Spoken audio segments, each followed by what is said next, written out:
हम इंसान ना अपनी आधी से ज्यादा जिंदगी बस पैसे बचाने में और मतलब एक ऐसे भविष्य की योजना बनाने में निकाल देते हैं जहां हमें आगे चलकर कोई काम न करना पड़े। हाँ, जिसे हम रिटायरमेंट कहते हैं। बिल्कुल।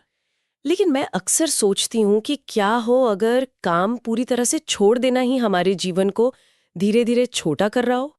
मतलब क्या हम सच में जिंदगी जी रहे हैं या फिर सिर्फ एक तयशुदा पैटर्न में सांस ले रहे हैं। हाँ, ये ना एक बहुत बड़ा विरोधाभास है। मतलब ये आधुनिक जीवन शैली की सबसे बड़ी विडंबना को सामने लाता है।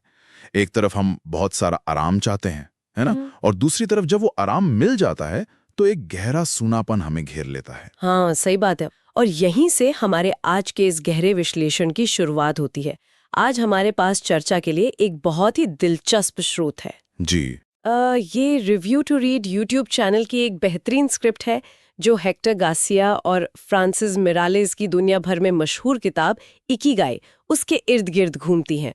तो चलिए इसे थोड़ा और विस्तार से समझते हैं। बिल्कुल। इस पूरी गहरी चर्चा का जो मुख्य मिशन है ना, वो ये खोजना है कि क्या वाकई कोई ऐसा साधारण जापानी सिद्धांत है जो जीवन का उद्देश्य, सच्ची खुशी और एक लंबी उम्र का रहस्य सुलझा सकता है। और इस रहस्य की जड़ें ना जापान के एक खास हिस्से में बहुत गहराई तक जाती हैं। जो हमारी स्रोत सामग्री है वो हमें सीधे ओकिनावा द्वीप की तरफ ले जाती है। अच्छा, ओकिनावा? हाँ, ये जगह दुनिया के उन गिने चुने ब्लू जोन्स में से एक है। मतलब जहाँ 100 साल से ज्यादा जीने वाले लोगों की संख्या सबसे ज्यादा है। अरे वाह! लेकिन सबसे खास बात ये नहीं है कि वे बस लंबा जीते हैं, बल्कि बात यह है कि वे अपनी जिंदगी के आखिरी दशकों में भी शारीरिक और मानसिक रूप से बेहद सक्रिय रहते हैं और बहुत खुशहाल रहते हैं। और उनकी इसी जीवन शैली के केंद्र में वो विचार है जिसे इकिगाई कहा जाता है। अगर हम स्रोत के अनुसार इसका बिल्कुल सीधा सा अर्थ निकालें तो इसका मतलब है सुबह बिस्तर से उठने की वजह। बिल्कुल सटीक। मतलब वो एक खास चीज जो किसी भी इंसान को हर सुबह एक नई ऊर्जा के साथ जगाती है। और देखिए, ये कोई हवा हवाई या अमूर्त भावना नहीं है। किताब इसे एक बहुत ही स्पष्ट ढांचे में ढालती है। ये अनिवार्य रूप से ना 4 अलग-अलग तत्वों का एक संगम है। एक 4 पार्ट वेन डायग्राम की तरह है ना। एकदम सही। उन 4 तत्वों को समझना काफी दिलचस्प है। पहला हिस्सा है वो काम जो इंसान को करना बहुत पसंद हो, यानी उसका कोई गहरा जुनून या पैशन। हाँ। और दूसरा हिस्सा है वो काम जिसमें वो इंसान माहिर हो, मतलब उसका कौशल या टैलेंट। ये दो तो समझ में आते हैं। और बाकी दो? तीसरा तत्व ना हमारी व्यक्तिगत दुनिया से थोड़ा बाहर निकलकर समाज की तरफ देखता है, यानी वो चीज जिसकी दुनिया को जरूरत हो। अच्छा। और चौथा, जो कि एक बहुत ही व्यावहारिक सच्चाई है, मतलब वो काम जिसके लिए आपको पैसे मिल सकें।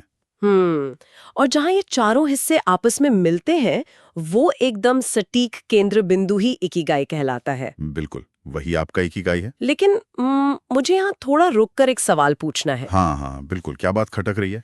मतलब ये वेन डायग्राम सुनने में तो बहुत ही आदर्श लगता है, बहुत यूटोपियन सा। लेकिन चलिए इसे एक आम इंसान के नजरिए से सोचते हैं। ठीक है। मान लीजिए किसी को गिटार बजाना बहुत पसंद है और वो उसमें माहिर भी है।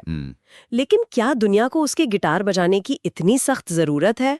और सबसे बड़ी बात, क्या कोई उसे सिर्फ गिटार बजाने के लिए इतने पैसे देगा कि उसका जीवन आराम से चल सके? ये एक बहुत ही वाजिब सवाल है ना?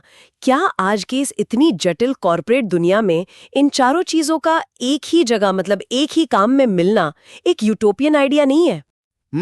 ये एक बहुत ही जायज संदेह है। और सच कहूं तो ज्यादातर लोग इस डायग्राम को देखते ही सोचते हैं कि उन्हें रातों रात कोई ऐसी जादुई नौकरी ढूंढनी है जो इन चारों पैमानों पर 100% खरी उतरे। हाँ, लोग ऐसा ही सोचते हैं। लेकिन इकिगाई कोई ऐसा खजाना नहीं है जिसे एक दिन आपने जमीन खोदी और निकाल लिया। इसे ना गिटार के तारों को ट्यून करने की तरह समझना चाहिए। अच्छा, ट्यून करने से आपका क्या मतलब है यहाँ? देखिए, पर्यावरण, हमारी अपनी क्षमताएं और दुनिया की जरूरतें, ये सब चीजें लगातार बदलती रहती हैं। आज कुछ और है, कल कुछ और होगा। सही बात है। इसलिए उस सामंजस्य को बनाए रखने के लिए हमें हर दिन अपनी आदतों को थोड़ा थोड़ा ट्यून करना पड़ता है। ओकिनावा के लोगों के लिए ना इकिगाई का मतलब कोई बहुत बड़ा मल्टीनेशनल बिजनेस चलाना नहीं है। तो फिर क्या है? ये बहुत साधारण चीजों में बटा हो सकता है। जैसे हो सकता है कोई इंसान अपने बगीचे में सब्जियां उगाता हो। वो उसे पड़ोसियों को बांटता हो जिससे समाज की जरूरत पूरी होती है, और कुछ हिस्सा बाजार में बेचकर पैसे कमा लेता हो। हाँ, ये ओकिनावा में तो ठीक लगता है। लेकिन रुकिए, सब्जियां उगाकर पड़ोसियों को बांटने से मुंबई या दिल्ली जैसे महानगरों में रहने वाले किसी आम इंसान का घर तो नहीं चलेगा ना? बिल्कुल नहीं चलेगा। तो फिर एक औसत कॉर्पोरेट कर्मचारी इस इकिगाई के सिद्धांत को अपनी जिंदगी में कैसे लागू कर सकता है, वो भी तब जब उसका मुख्य काम शायद दुनिया की सबसे बड़ी जरूरत न हो? यहीं पर हमें अपने नजरिए को थोड़ा चौड़ा करना होगा। इकिगाई ये मांग बिल्कुल नहीं करता कि हमारी आमदनी का स्रोत और हमारा जुनून एक ही हो। अच्छा, ऐसा जरूरी नहीं है? नहीं, एक कॉर्पोरेट कर्मचारी के लिए जो काम वो करता है वो दुनिया की जरूरत और पैसे कमाने वाले हिस्से को पूरा कर सकता है।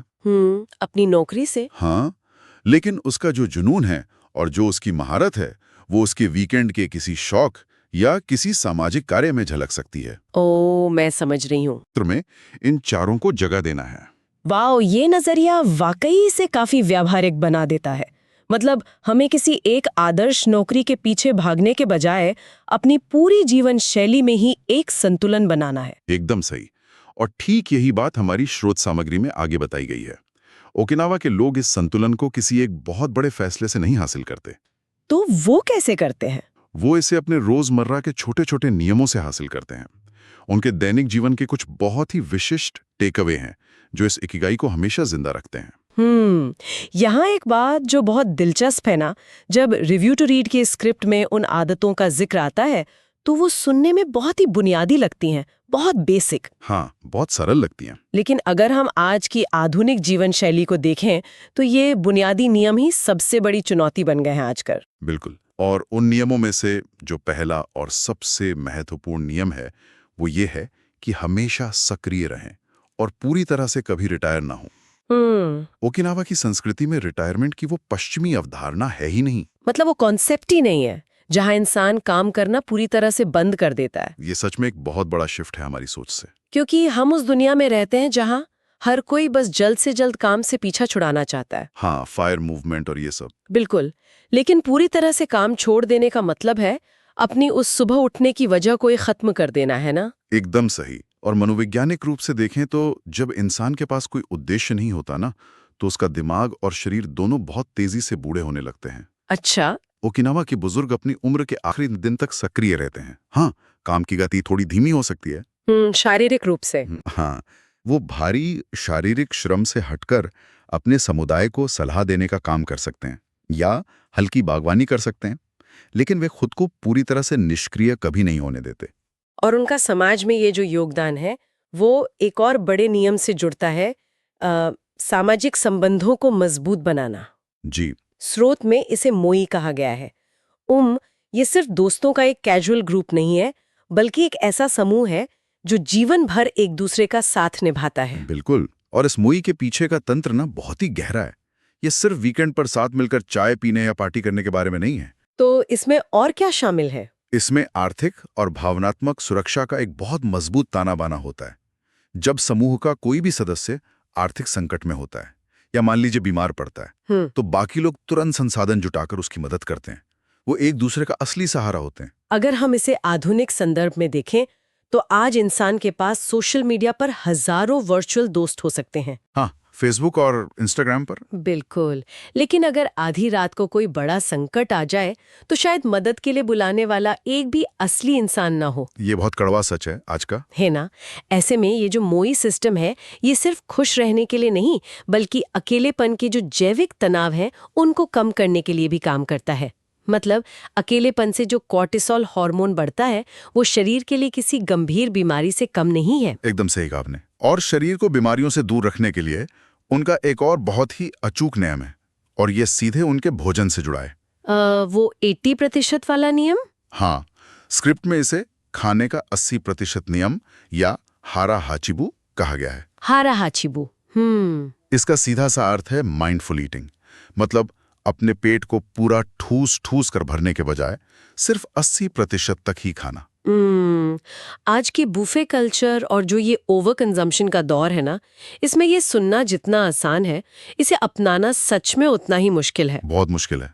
इंसान की मानसिकता बन गई है कि अगर प्लेट में खाना है या हमने पैसे दिए हैं तो उसे 100% खत्म करना ही है, फिर चाहे शरीर को उसकी जरूरत हो या ना हो। बिल्कुल। लेकिन इसके पीछे ना एक बहुत ही ठोस जैविक कारण है, वो क्या? हमारा पेट से दिमाग तक ये संकेत पहुंचने में कि पेट भर चुका है, इसमें लगभग 20 मिनट का समय लगता है। अच्छा, 20 मिनट? हाँ, तो जब लोग बहुत तेजी से खाते हैं और पेट को पूरी तरह भरने की कोशिश करते हैं, तो असल में वे अपनी जरूरत से बहुत ज्यादा खा चुके होते हैं। ओहो, ये तो है। तो ये जो 80% का नियम है, ये पाचन तंत्र पर कोई अतिरिक्त बोझ नहीं डालता।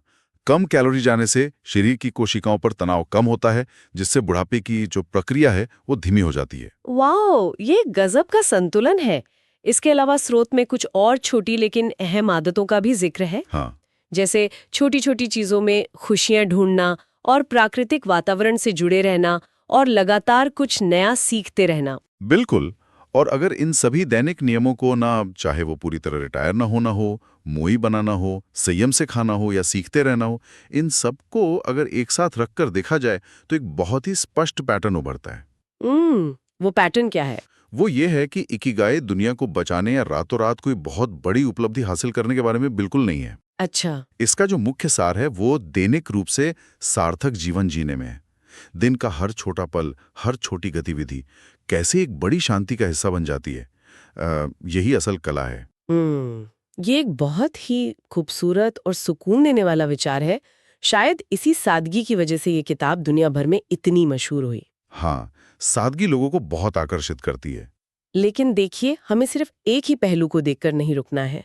रिव्यू टू रीड की स्क्रिप्ट ने केवल इस किताब की तारीफ ही नहीं की है, बल्कि इसका एक पूरा मूल्यांकन भी किया है। जी, एक क्रिटिकल रिव्यू। बिल्कुल, हमें उस समीक्षा के चश्मे से भी इसके मजबूत और कमजोर दोनों पहलुओं को समझना चाहिए। सही बात है। किसी भी विचार का ना पूरा फायदा तभी मिलता है जब हम उसे आलोचनात्मक नजरिए से भी देखें। और स्रोत में किताब के प्रोज और कॉन्स दोनों पर बहुत स्पष्ट बात की गई है। अगर खूबियों की बात करें, मतलब प्रोज की, तो स्रोत का कहना है कि किताब के विचार बहुत ही सरल और आसानी से समझ में आने वाले हैं। कोई भी आम इंसान इसे पढ़कर अपने जीवन की वर्तमान स्थिति का आकलन कर सकता है। ये एक बहुत सकारात्मक जीवन शैली की ओर ले जाती है। हाँ, और उन लोगों के लिए एक बेहतरीन शुरुआती बिंदु है जो सेल्फ हेल्प किताबें पढ़ने की बस शुरुआत ही कर रहे हैं। क्योंकि सादगी इसकी एक बहुत बड़ी ताकत है। जब जीवन पहले से ही इतने तनाव और जटिलताओं से भरा हो ना, तो समाधान अक्सर बुनियादी बातों में ही छिपे होते हैं। सही कहा, लेकिन स्क्रिप्ट में इसकी कुछ कमियों की भी बहुत सटीक पहचान की गई है। हाँ, वो भी जरूरी है। सबसे बड़ी शिकायत यह है कि किताब कई जगहों पर खुद को बहुत ज्यादा दोहराती है। मतलब ऐसा लगता है कि एक ही बात को अलग अलग तरीके से बार बार पन्नों पर फैलाया गया है। ये तो सेल्फ हेल्प शैली की कई किताबों में देखने को मिलता है। हाँ, ये आम बात है। अक्सर ना एक लेख या निबंध जितनी जानकारी को पूरी किताब का आकार देने के लिए लेखकों को मूल विचारों को बार बार दोहराना पड़ता है। और एक और बड़ी आलोचना ये है कि ये किताब बहुत गहरी या वैज्ञानिक नहीं है। अच्छा। हाँ, ये क्या करें और कैसे करें के बारे में कोई बहुत ठोस और उन्नत मनोवैज्ञानिक ढांचा नहीं देती। ये दार्शनिक बातें ज्यादा करती है, फिलॉसफी ज्यादा है। समझ गया। रिव्यू में साफ कहा गया है कि अगर कोई कदम दर कदम जीवन बदलने वाली गाइड या कोई बहुत गहरा रिसर्च या शोध ढूंढ रहा है, तो उसे ये किताब काफी हल्की लग सकती है। अब ये आलोचना एक बहुत ही महत्वपूर्ण सवाल उठाती है। क्या? कि क्या इंसान को हर समस्या के समाधान के लिए सिर्फ कठोर वैज्ञानिक तथ्य और एक मैनुअल की ही जरूरत होती है?